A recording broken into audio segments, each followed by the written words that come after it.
one of the things that one would look at. What is it that has prevented that 65% from being able to use current banking services? Basically, we have found that it's likely to do with the requirements that the banks ask for. For instance, if you want to get a loan in a traditional bank, in an investor bank, you have to bring collateral, you have to have an asset. They want you to bring past records, bank statements, financial statements of your business, things that mostly in the informal sector they do not have. Even to get identification, from either a Nigerian passport, they don't have. So these are things that the formal banks ask for, whereas the microfinance bank, because we have a full understanding of micro entrepreneurs, we now say, okay, what's the alternative? If you don't have an ID card, does that mean, if I don't have an ID card, does that mean I'm not doing nothing? I still am. How can I prove that this person is who they say they are? We can ask for legal references. Most of these informal people in the formal sector belong to associations, so the association can say, yes, I know this person, they have been trading here for a while. The reasons for microfinance, what we do is that when we borrow people money, we are borrowing it based on character. Character forms our own collateral. So people around you should be able to testify about your character, who you are, that you've been trading. We also analyze the business and look at cash flows. We come in and do it ourselves. We have loan officers who will go into the marketplace and speak to micro entrepreneurs. We find out, okay, how often do you buy XYZ supplies? Who do you buy it from? From there, how much cash do you have with you today? From there, we are able to compute how much usually this person makes on a month. From that, we can now say, okay, this person should be able to afford X amount of loans.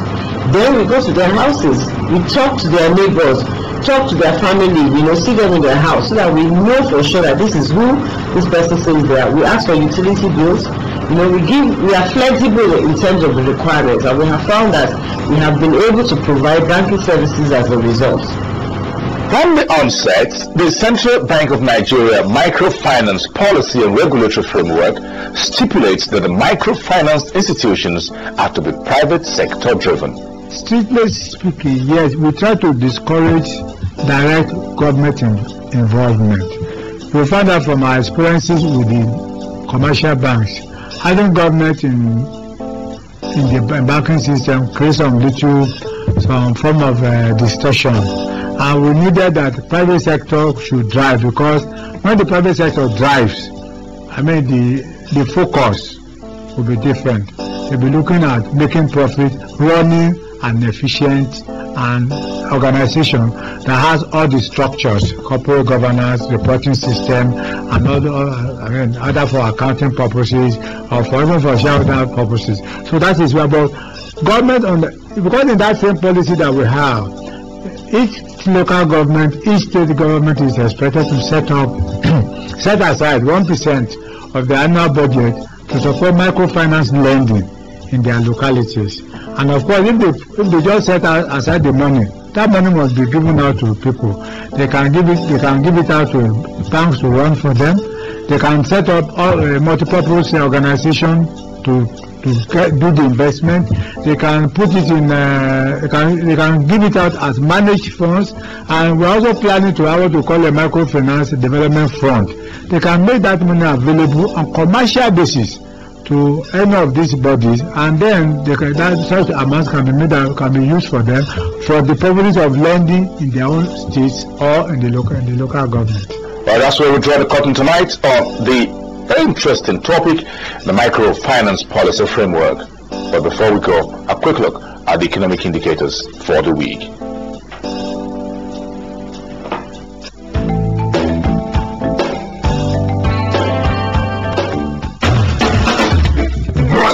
You be farmer, carpenter, mechanic, tailor, abi you be hairdresser. You want make your small business grow? To get loan, don't this you. Central Bank of Nigeria don't carry license. Give microfinance bank, make them help you gather money way to make your business grow. The only work where microfinance bank get now to help provide money assistance to man picking wey no get money at all. Even self man picking wey get small money wey take the do business. True.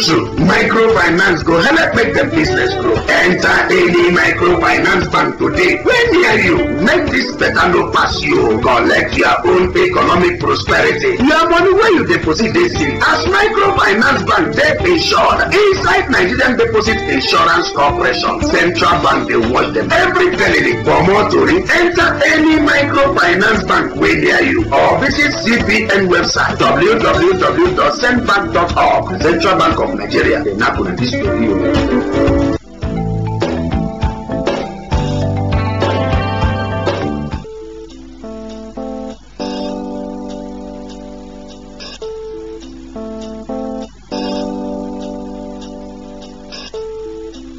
Here is a summary of economic indicators for the week ended July 13, 2007. The actual inflation rate as at end May was 4.6% year-on-year. The gross official reserve stood at $43 billion. At the wholesale Dutch auction, the Naira exchanged for 125.95 per dollar. The average interest on savings account was 3.46% as at July 13, 2007.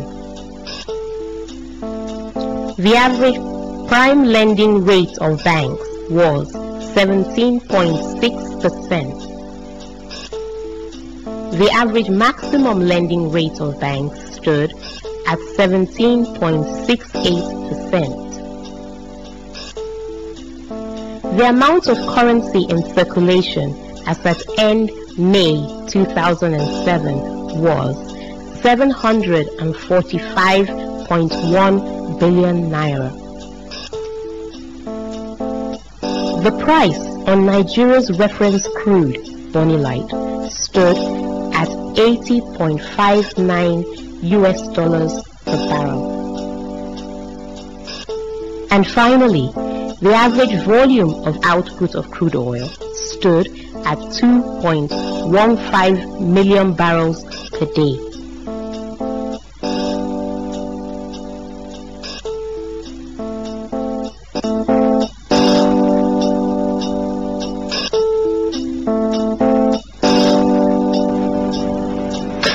Thank you very much for finding time to be part of the program tonight. That's this week's edition of You and the Economy. Until next week when we bring you another edition of the program, it's good night.